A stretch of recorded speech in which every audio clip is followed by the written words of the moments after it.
सियापति रामचंद्र भगवान की जय। उमापति महादेव की जय। वृंदावन बिहारी लाल की जय। वैशाख मास महात्म्य की जय। प्रातःकालीन वेला में उत्तम वैशाख मास के प्रातःकालीन वेला में वैशाख मास का महात्म्य श्रवण करेंगे। तो पहले जा भगवान का नाम है। राम नाम की माला जपेगा कोई दिल वाला। राम नाम की माला जपेगा कोई दिल वाला। दिल वाला कोई दिल वाला। दिल वाला कोई दिल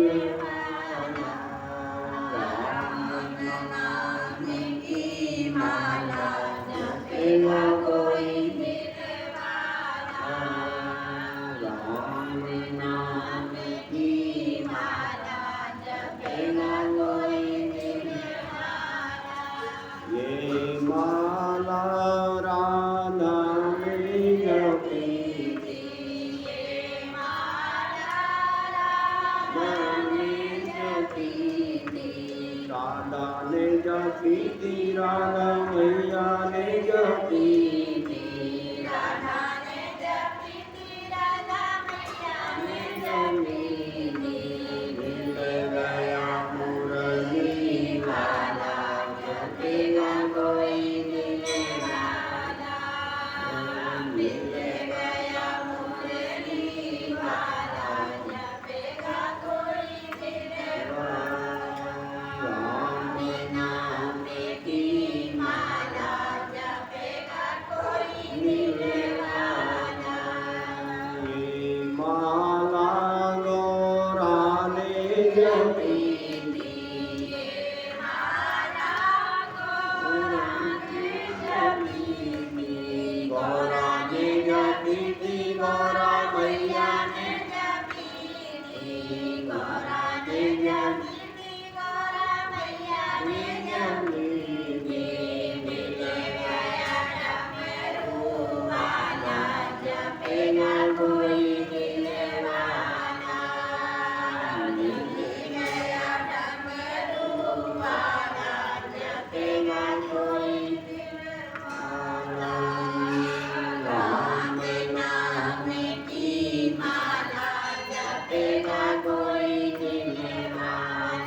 सियापति रामचंद्र भगवान।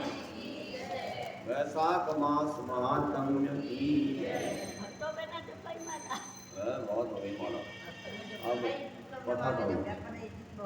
वैशाख मास महात्म्य की जय। वैशाख मास के उसमें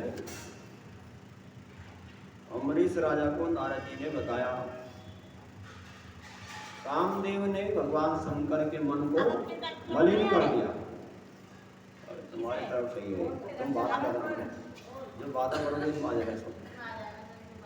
तो कहते हैं मेरा मलिन, भगवान शंकर का भी मन जो है मलिन कर दिया जब भगवान शंकर ने तब ललाट की आंखें खोली, तीसरी आंख, और कामदेव को जला करके भस्म कर दिया। तो इस प्रकार से पवित्र इतिहास बताया। मैथिलाधिपति राजा जनक रुद्रदेव ब्राह्मण से पूछते हैं कि जले हुए कामदेव का जन्म कैसे हुआ, कौन सा दुख उसको प्राप्त हुआ भगवान शंकर का विपरीत करने से, कौन सा दुख मिला, उसको सुनने की उत्कंठा है। तो श्रुतदेव ब्राह्मण कहते हैं कि कुमार जन्मम बक्ष्यामि श्रवणता पापनाशनम। कामदेव का जन्म हुआ है बाद में कार्तिकेय के रूप में और प्रद्युम्न के रूप में। तो उस कथा को बताते हैं जिसमें कुमार कार्तिकेय का जन्म हुआ, कामदेव ही अगले जन्म में सब पापों को नष्ट करने वाला जो कथा है उसको आप श्रवण करिए। जो ये कथा को सुनते हैं उसकी कीर्ति बढ़ती है संसार में, धर्म की वृद्धि करने वाली कथा है, सभी रोगों को नष्ट करने वाली है। भगवान शंकर के द्वारा कामदेव के नष्ट किए जाने पर उसकी पत्नी जो रति है कामदेव की, वह भस्म मात्र शेष अपने पति को सामने देख करके मूर्छित हो गई। अपने पति को जब भस्म देखा उसने तो वहीं पर बेहोश हो गई कामदेव की पत्नी रति।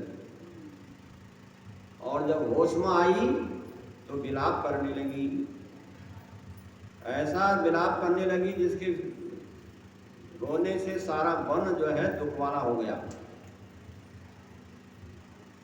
अब जब उसने देखा कि मेरा पति तो भस्म हो गया, तो इसके लिए अब मैं भी संसार में नहीं रहूंगी, हम संसार से मैं भी अपने पति के साथ सती हो जाऊंगी। तो उसने अपने पति के मित्र बसंत को बुलाया और उस समय क्रिया करने के लिए अपने पति के मित्र बसंत को स्मरण किया है, चिता बनाने के लिए अपने लिए पति ने। और उस स्थिति में और जब काम बसंत पहुंचा तो उसने अपने मित्र कामदेव को भस्म देखा तो डर गया और कुछ क्षणों तक वह भी मूर्छित रहा। उसके बाद जब रति चिता बनाने के लिए कहने लगी बसंत से, तो वह उसको समझाने लगा बसंत और शांत किया, कहने लगा भद्रे पुत्र तुल्योस्मि ते भद्रे माया नारसी कायम तब तुम धर्म हेतु गोदाती शांता। वो कहने लगा कि मैं तुम मेरे रहते हुए अपना शरीर को भस्म क्यों करना चाहती हो, मैं तुम्हारे पुत्र के समान हूँ, तो मेरे सामने अपने प्राणों का त्याग नहीं कर सकती। इस प्रकार जब बसंत ने अनेक प्रकार से समझाया, समझाने पर भी वह रुकी नहीं, रति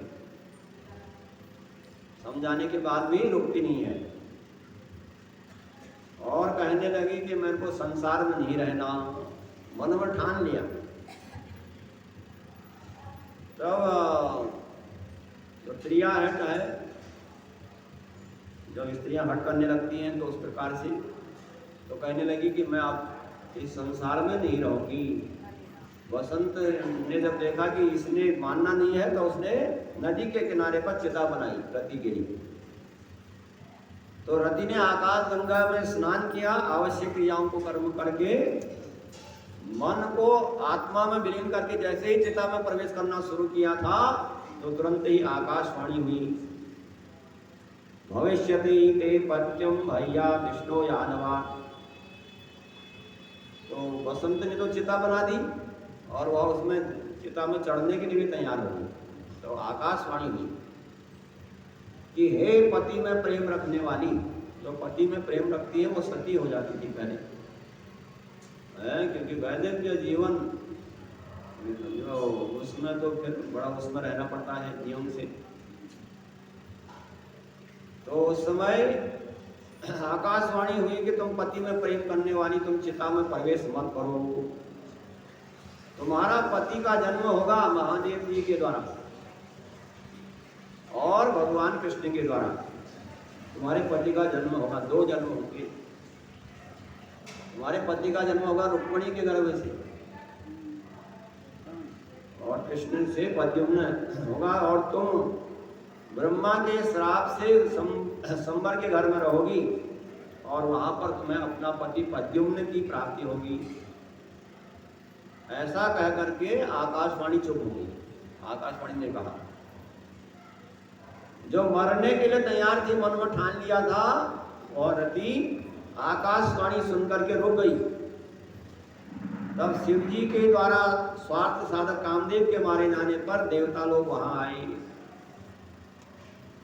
जो स्वार्थ के लिए कामदेव भस्म हो गया था, जो देवताओं का काम बनाने के लिए कि भगवान शंकर और पार्वती का संबंध हो जाए, देवता लोग जब वहां पर आए तो उन्होंने गुरु इंद्र आदि द्वारा लोगों ने उन सती के भाग्य के विधान को, सभी देवताओं ने कहा तुम्हारा पति तो नहीं है लेकिन तुमको दिखाई देगा, तुम्हारे सामने दिखाई देगा, नहीं होते हुए भी मरा हुआ भी सामने दिखाई देगा। इस प्रकार उसे समझाने पर देवताओं ने उसके धर्म का भी उपदेश किया सती को। कहने लगे, पूर्व कल स्वयं राजा सुंदरेक्षो महाप्रभु तमें पत्नी तत्रापि रढ़ शंकर कारणी। देवताओं ने उपदेश किया रति को कि पूर्व काल में तुम्हारा जो पति था एक राजा था, एक सुंदर नाम का राजा था तुम्हारा पति, और तुम इसकी स्त्री रही थी, किंतु तुमने रज संकर मिश्रण कर दिया और तुम्हारा ये दशा है। वैशाख मास में अब तुम उस पाप के प्रायश्चित के लिए मंदाकिनी गंगा में प्रातःकाल स्नान करो। भगवान वैशाख के महीने में प्रातःकाल सूर्योदय से पहले स्नान करो, वैशाख मास संबंधी कथा श्रवण करो, तो तुम्हारा और अशून्य सेन नाम का व्रत भी करो। तो इससे क्या हुआ, हे कल्याणी, वैशाख मास के धर्म करने से तुम्हें निश्चय ही पति की प्राप्ति होगी, और वही पति जो सती होती है उसका वही पति मिलता है जब भी मिलता है। और जब तक स्त्रियां सती नहीं होती तब तक वह स्त्री शरीर से छूटती नहीं है कभी भी। जब भी जन्म होगा स्त्री शरीर में ही जन्म लेना पड़ता है, और स्त्री में बड़ा दुख होता है, स्त्री की दृष्टि में है। और तो कहा कि वैशाख मास में अगर धर्म के कार्य करोगे, अशून्य सेन नाम के व्रत करोगी, तो तुम्हें वही पति प्राप्त होगा। इस प्रकार देवता लोग उसको वरदान देकर के अपने अपने मार्गों को चले गए, और रति भी कठिन उस अशून्य सेन व्रत करने को तैयार हुई। और उसने क्या किया कि गंगा वागानम चक्रे नेसस्ते दिवाकरे अशून्य सैनम नामम वर्तवापि नामनः। उस कामदेव की पत्नी रति ने जब सूर्य मेष राशि में होते हैं वैशाख मास में गंगा स्नान किया और अशून्य सैन नाम का व्रत किया, और उसी अशून्य सैन व्रत के प्रभाव से उसके पति जो भस्म हो गया था फिर भी उसके आंखों के सामने दिखाई देने लगा। वह उसको दिखाई देता था औरों को नहीं। तो उसका पति जगत में न रोक सकने वाला योग्य पराक्रम वाला हुआ। तो संसार में कोई कामदेव को रोक दे काम पर, वैसा पराक्रमी हुआ। तो रति को समझाया कि पूर्व काल में तुम्हारा पति जो है सुंदर राजा था, अत्यंत धार्मिक राजा था, लेकिन इसकी गति इसलिए ये हुई कि इसने वैशाख मास के धर्मों को नहीं किया, तो इसलिए इसको भस्म होना पड़ा। भगवान शंकर का क्रोध का सामना करना पड़ा। तो परमात्मा का पुत्र कामदेव जो राजा था, उसने वैशाख मास के धर्म को नहीं किया, तो उसकी ये गति हुई। तो मनुष्य में तो वैशाख मास के धर्म को नहीं करने से क्या नहीं हो सकता। जब परमात्मा को भी वैशाख मास के धर्म न करने के कारण भस्म होना पड़ता है, तो जब मनुष्य शरीर मिला है 84 लाख योनियों के बाद, बड़ा दुर्लभ मनुष्य जन्म मिला है। बड़े भाग्यवान सुतन पावा, सुर दुर्लभ सब ग्रंथ नहीं गावा। कहते हैं 84 लाख योनियों के बाद बड़ी कठिनता से मनुष्य जन्म मिलता है, और इस मनुष्य जन्म पा करके वैशाख मास के धर्मों को नहीं कर दिया, तो सबकी यही दशा हो सकती है जो कि कामदेव की हुई। और तो मनुष्यों की तो जब भगवान को भाई इस दंड को भोगना पड़ता है वैशाख मास के धर्मों को नहीं करने का, तो मनुष्य की तो बात किया है। तो जो पार्वती का विवाह शंकर से होना था, जब कामदेव ही भस्म कर दिया और शंकर ने पार्वती को गोद से हटा लिया, और पार्वती डर के मारे घर भाग गई। भगवान शंकर भी हिमालय पर्वत पर जाकर के वहां पर तपस्या करने लगे, और वह पार्वती बेचारी चुपचाप डर के मारे हिमालय उसको अपने घर लाया और गले से लगाया पुत्री को। और शिव जी के रूप और आदर गुणों को देख करके वह पार्वती यही मेरे पति हो, उन्हीं में मन लगा करके माता पिता ने बहुत समझाया कि तू अब ज़्यादा एक बार भाग के आ गई है घर, उन्होंने कामदेव को नष्ट कर दिया है, लेकिन वो कहती है मैं तपस्या करूंगी इन्हीं को पति पाने के लिए। तो सब ने माता पिता ने समझाया, लेकिन रुकी नहीं पार्वती, और तपस्या करने के लिए भगवान शंकर ही मेरे पति हो, इस भावना से तपस्या करने के लिए गंगा के तट पर पहुंच गई। और उसने खाना पीना छोड़ दिया। पार्वती ने अर्चितम महालिंगम निराहारा जटाधरा, एक बालू का शिवलिंग बनाया और इसकी पूजा करने लगी। भगवान शंकर के अनेक प्रकार से बालू के लिंग, मिट्टी के, आटा के, कुछ भी लिंग बना करके पूजा कर सकते हैं। तो लिंग की पूजा करते रही, और देवताओं के वर्ष से 1000 वर्ष बीत जाने पर, मनुष्यों के लाखों वर्ष मिल जाते हैं, तब देवताओं का एक दिन होता है। तो देवताओं के वर्ष से 1000 वर्ष तक पार्वती ने भगवान शंकर को प्राप्त करने के लिए निराहार रह करके तपस्या की और शिवलिंग की पूजा करती रही। तब भगवान शंकर ने दर्शन दिए एक बार, सायंकाल में ब्राह्मण का रूप बना करके आ गए। और भूता वाणी सायं पर्णशाली विमुखौ स्वनिष्ठम दृढ़वाक्यम मिलनी, ब्रह्मचारी के भेष में जिस कुटिया में पार्वती तपस्या कर रही थी, वहीं पर पहुंच गए और पार्वती को अपने में मन लगा करके देखा। तो पर महाप्रभु ने कहा, हे कल्याणी वरदान मांगो। तो सती पार्वती ने यही वरदान मांगा कि मेरे पति शिव जी होए, हैं, शिव ही मेरे पति होए, ऐसा वरदान मांगा। तो बस सप्तम वरम दत्वा ऋषिरम स्मार्त, शिव जी ने वैसा ही किया, ऐसा ही होगा करके वरदान दे करके सप्त ऋषियों को स्मरण किया। तो भगवान शंकर ने उसको वरदान दे दिया। तो उसके बाद सप्त ऋषियों को याद किया गया और 7 ऋषि आ गए, वहां पर खड़े हो गए। कन्या के संबंध में हिमालय के से पूछने के लिए सप्त ऋषियों को आज्ञा दी कि पिता के घर जाएं पार्वती के, और सप्त ऋषि जाएं और उसकी पार्वती की उस अभिलाषा को बताने के लिए। शंकर का आदेश पाकर के सप्त ऋषि हिमालय के घर गए, और हिमालय ने भी 7 ऋषियों के आने पर उनका स्वागत किया और बैठा करके पूछा कि आप लोग हमारे घर आए हैं तो धन्योस्मि कृत्य कृत्योस्मि यद भवंतो गृह आगत हो। कैसे आए महाराज? आपके आने से मेरा हमारा घर पवित्र हुआ है, आप जैसे सप्तऋषियों के आने से। आज हमारे मेरे पुण्य पूर्व जन्म के पुण्यों का फल मुझे मिला है, आप जैसे महात्माओं का। तो साधु महात्माओं का संग करने से तत्काल ही मनुष्य को फल मिलने, पुण्य के प्रभाव से तत्काल ही फल मिल जाता है। जबकि हम ये मूर्तियों की पूजा करते हैं, ये कई जन्म लगा देते हैं, जबकि शुद्ध भावना न हो जब तक है। तो पूर्व साधु महात्माओं के पूर्व जन्म का फल समझता हूं।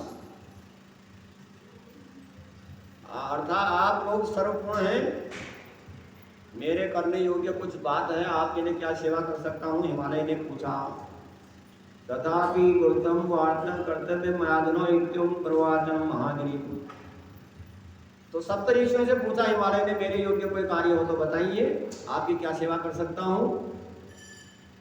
तो तब हिमालय से 7 ऋषि कहने लगे, सप्तऋषि कहने लगे, त्वया सदसम वाक्यम मुक्तम गिरपतैर्णम अस्मात् गमनम हेतु वाक्यतम महोदयम। हे गिरिराज, तुम्हारा जो हिमालय, तुम्हारा कहना बिल्कुल ही अनुकूल है।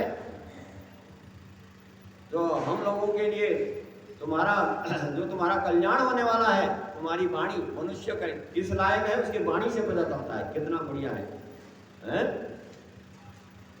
तो जिसकी अच्छा होना होता है उसकी वाणी भी अच्छी होती है। तो ऐसा लगता है कि आपकी वाणी में इतनी शुद्धता है तो आपका कल्याण होने वाला है। तुम्हारी जो पुत्री पार्वती है इस समय, यह पूर्व जन्म में दक्ष के पुत्री थी। जब एक बार भवानी ने कहा था कि दक्ष ने भगवान माँ भगवती से कहा कि आप मेरी पुत्री के रूप में आ जाएं मेरे घर में। दक्ष प्रजापति ने माँ भगवती से प्रार्थना की थी। तो माँ भगवती ने कहा, मैं तेरे घर में उत्पन्न तो होंगी, लेकिन जब मेरा अपमान होगा तो वहीं पर अपना प्राण त्याग कर दूंगी। तो सप्त ऋषि बताते हैं कि तुम्हारी ये पुत्री पहले जन्म में भी सती के रूप में पैदा हुई थी दक्ष के घर में, और जब दक्ष ने उसका अपमान किया तो उसने दक्ष के में अपना शरीर त्याग कर दिया था। तो इसके पाणिग्रहण हाथ पकड़ने विवाह करने में समर्थ केवल भगवान शंकर ही हैं, और कोई पति नहीं हो सकता इसका, क्योंकि विधाता ने उन्हीं को इसके भाग्य में लिखा है। तीनों संसार में, तीनों जगतों में कोई इसका बराबर नहीं कर सकता। तो इसलिए सप्त ऋषि कहने लगे हिमालय से कि तुमको अपनी पुत्री का कन्यादान शंकर से कर देना चाहिए। आपने हजारों जन्म के पुण्य किए हैं, जिसका फल आपको मिलने वाला है। आपका भगवान शंकर आपके दामाद बनने वाले हैं आपके पुण्य के प्रभाव से। हजारों जन्म के पुण्य रहे होंगे तो इसका फल आपको मिलने वाला है। उसका फल सामने आ गया। तो उन लोगों के बाद जब सप्त ऋषियों ने समझाया, गंगा तीरे निराहारा दुरश्चरम, तो जब सप्त ऋषियों ने बताया कि आपकी कन्या शिव के ही योग्य है, तो हिमालय हृदय से प्रसन्न होकर के बोले, मेरी पुत्री सारे वस्त्र आदि का त्याग करके वलकल वस्त्र पत्ते रूपी कपड़े पहन करके गंगा के किनारे हजारों वर्ष से निराहार रह करके उन्हीं भगवान शंकर को पति पाने के लिए तपस्या कर रही है ऋषियों, और उसका ये फल तो मिलना ही है। अब उस त्र्यंबकम महात्मा शंभु को मैंने कन्यादान दे दिया, यही समझ करके आप लोग शीघ्र जाएं और भगवान शंकर जहाँ विराजमान है और उनसे कहें कि मेरी कन्या का पानी ग्रहण आप करें। ऐसा निवेदन करके आप सप्त ऋषि लोग विवाह की सारी क्रियाएं को संपन्न करें। इस प्रकार सप्त ऋषियों और हिमालय के आपस में बातचीत हुई और सप्त ऋषि वो संदेश को लेकर के भगवान शंकर के पास गए, और लक्ष्मी आदि सभी स्त्रियां, विष्णु आदि सभी देवताएं, तो सभी देवता और उनकी स्त्रियां इस शिव पार्वती के विवाह में उत्सव के लिए तैयारी होने लगी हैं, और सारे महोत्सव को देखने के लिए आए।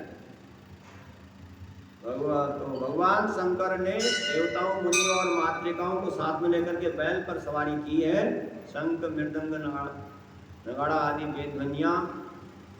शुभ मुहूर्त में पर्वतराज हिमालय ने हृदय में प्रसन्न होकर के विवाह किया, अर्थात शिव पार्वती का पार्वती को शंकर जी के कर कमलों में समर्पित कर दिया। तो बड़ा उत्साह था उस दिन जब शिव पार्वती का विवाह हुआ।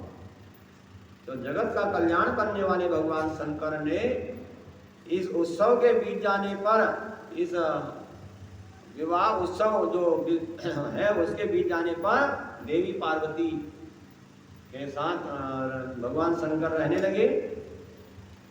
और इधर व्यापक भगवान शंकर ने रिद्धि सिद्धि से युक्त इंद्र भवन के समान उत्तम हिमालय के घर में रहे और नदी के तट पर रहे। तो देवताओं के 1000 वर्ष बीत जाने तक भगवान शंकर और पार्वती का विवाह हुआ है, लेकिन जो तारकासुर मारा जाने वाला है शिव पुत्र के द्वारा, अभी वह पुत्र की प्राप्ति नहीं हो रही है। 1000 वर्ष बीत गई, क्योंकि वहाँ उस जगह पर उस समय जो है स्त्रियों का गर्भ ठहरता नहीं था। इसलिए अब देवताओं को चिंता हुई कि भगवान शंकर का शिव पार्वती का पुत्र कैसे हो और हमारा शत्रु कैसे मारा जाए, जो तारकासुर जो हमको परेशान कर रहा है, जिसने हमको देवताओं से पानी भरवाता है और देवताओं की स्त्रियों से झाड़ू लगवाता है, जो तारकासुर, उस तारकासुर को मारने के लिए भगवान शंकर पार्वती का कोई पुत्र नहीं हो रहा। तो देवताओं को चिंता हुई। तो इस प्रकार से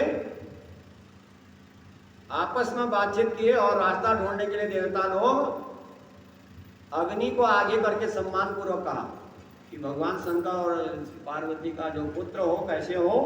तो अग्निदेव को बुलाया देवताओं ने और अग्निदेव से कहा, मुखम तो अग्निदेव बंधु, तुम देवताओं के मुख हो। अग्नि में जो आहुति दी जाती है वो देवताओं का मुख है, या ब्राह्मण के मुख से भगवान लेते हैं, या ब्राह्मण के मुख से, या अग्नि भगवान का मुख है। तो देवताओं ने कहा, तुम देवताओं के मुख हो, भाई बंधु हो तुम, इसमें संदेह नहीं। तुम्हें देख करके देवी पार्वती लज्जित होकर के वहां से हट जाएगी और उसके बाद तुम शिष्य बनकर के कामदेव के नाश की यथार्थ चर्चा करके उनसे पूछो और ज्ञान की चर्चा के बहाने महाप्रभु शंकर जी के पर्याप्त समय बिता दो। तो बहुत काल बीत जाने पर देवी पार्वती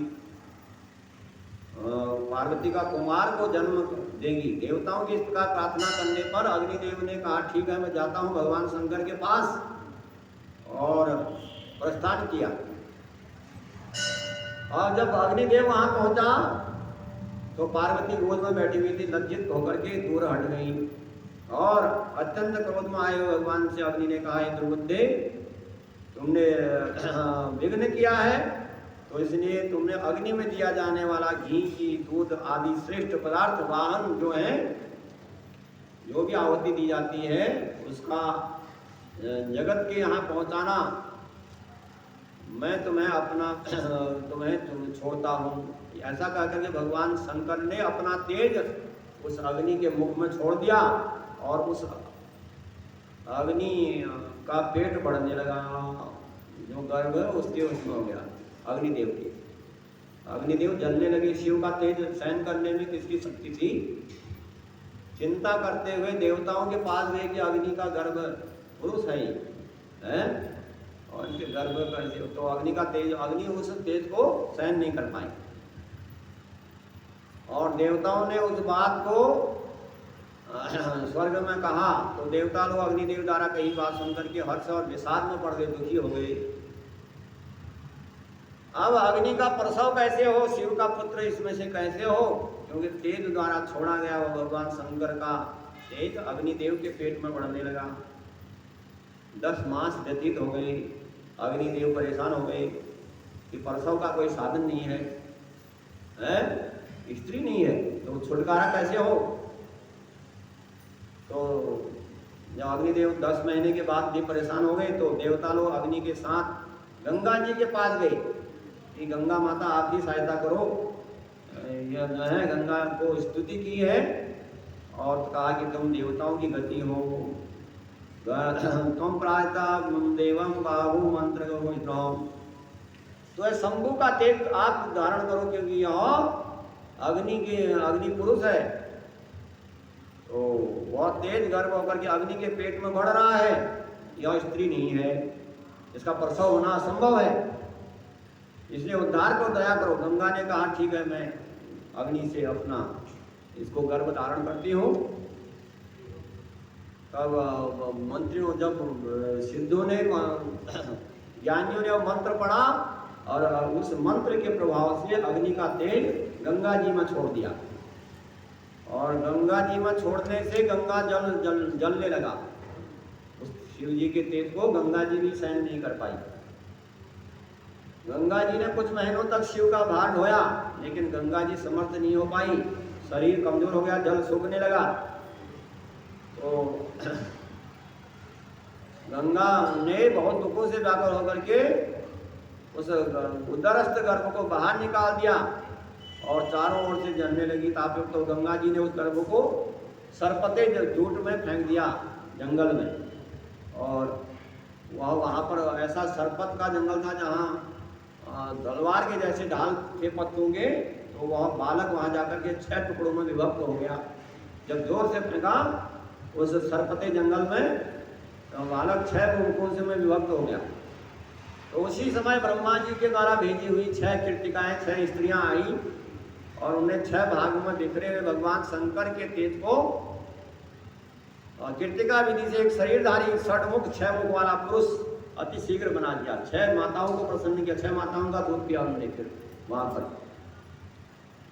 तो शरीर के द्वारा 6 मुख वाला सरपते के जूट में था, और किसी समय बैल पर बैठे हुए भगवान शंकर और पार्वती वहां पहुंचे, जहां पर 6 मुखों से विमुक्त वह बालक उत्पन्न हुआ था कार्तिकेय, और भगवान शंकर पार्वती को लेके जा रहे थे, तो पार्वती के स्तनों से दूध बहने लगा, क्योंकि माँ को देख करके पुत्र का वैसे ही दूध बहने लगता है, दूध सोने लगा। तो पार्वती ने भगवान शंकर से पूछा ये क्या बात है, अभी तो ठीक थी, अभी मेरे स्तनों से दूध बहने लगा, ये क्या बात हो गई।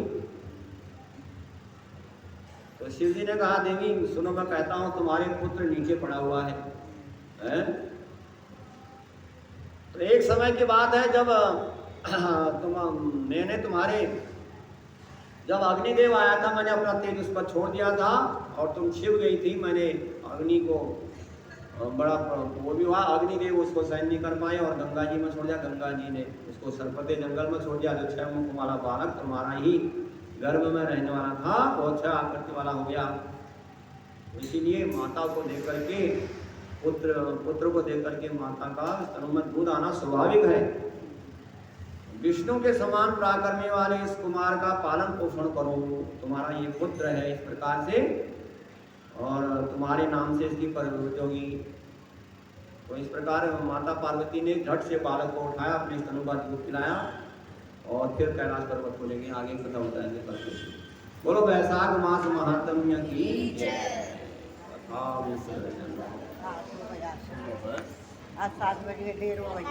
कर भगवान की